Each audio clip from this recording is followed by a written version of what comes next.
Salut les amis, bienvenue sur votre chaîne préférée TV New Monde Plus. Mais avant de commencer, n'oubliez pas de vous abonner à ma chaîne et d'activer la cloche à la chaîne, ou de cliquer sur la petite cloche de notification, pour ne pas manquer nos prochaines vidéos. Le chef de la junte militaire au Tchad, le général Mahama Idriss Déby Itno, lors d'une parade militaire à N'Djamena, le 11 août 2021. La décision de retrait du Mali du G5 Sahel a pris de court les chefs d'État des pays membres de cette organisation. Alors que le président nigérien Mohamed Bazoum semble s'être résigné avec sa déclaration, le G5 Sahel est mort. Le président tchadien, en revanche, est occupé à la recherche de solutions pour ressusciter l'organisation commune de lutte contre le terrorisme.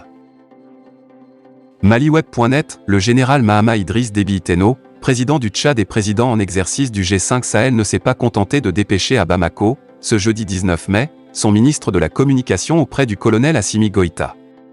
Dans un communiqué publié le même jour par son ministre de la Coopération internationale et président du Conseil des ministres du G5 Sahel, le président tchadien exhorte le gouvernement du Mali à reconsidérer sa position de sortie du G5 Sahel.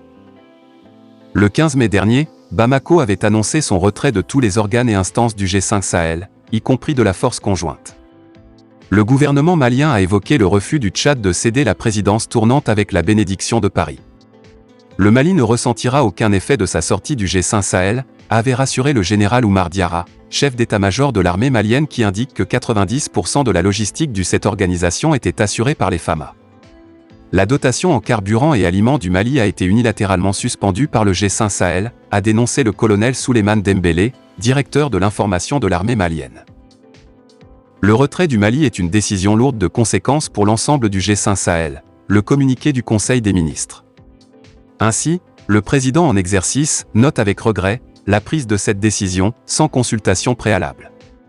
Selon le général Mahama Idriss Déby Itno, une solution sera apportée aux préoccupations du Mali à travers la tenue imminente d'une conférence des chefs d'État et de gouvernement dans le pays du siège.